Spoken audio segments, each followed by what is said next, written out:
you all in the holy and matchless name of our Lord and Savior Jesus Christ.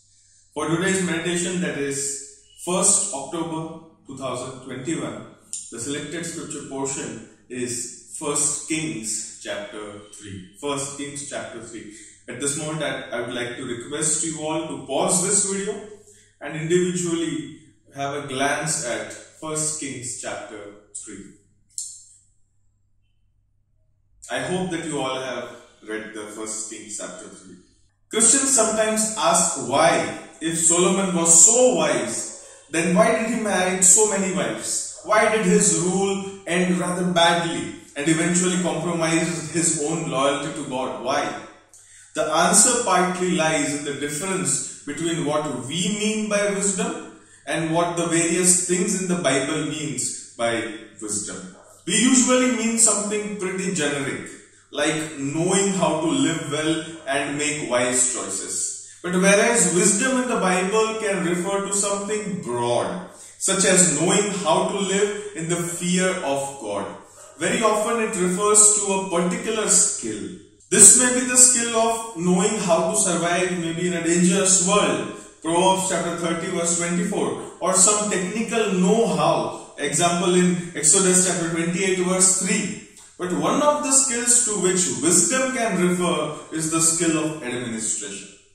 Not least the administration of justice. And transparently, that is what Solomon asks for in 1 Kings chapter 3. When he responds to God's gracious offer to give him anything he asks for, Solomon acknowledges that he is only a little child and does not know how to carry out his duties. Chapter 3 verse 7. What he wants, therefore, is a discerning heart to govern the people well, not least in the distinguishing between right and wrong in chapter 3 verse 9.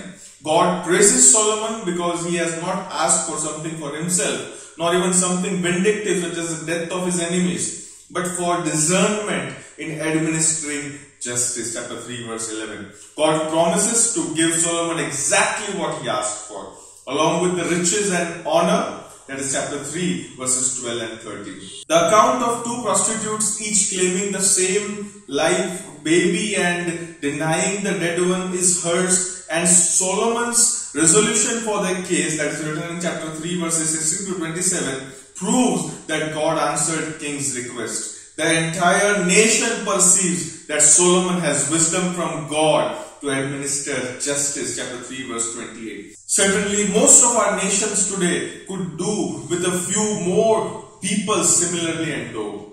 As much as God praises him for his choice, this does not mean that such wisdom is all that Solomon needs to walk in the fidelity to the covenant. Indeed, quite apart from the wisdom, wealth and honor that he will bestow, God tells him that if you walk in my ways and obey my statutes and commandments as David your father did, I will give you a long life. Chapter 3 verse 14. But already clouds threaten. To secure his southern border, Solomon marries an Egyptian princess. Chapter 3 verse 1. Because they are popular. He does not abolish the proscribed high places, but participates in the worship there. Chapter 3 verse 2 to 4. God sometimes bestows wonderful gifts of wisdom, technical, social, administrative and judicial skills. But unless we also receive from him a heart attuned to loving him truly and obeying him wholly, our paths may end disastrously. May God bless you all.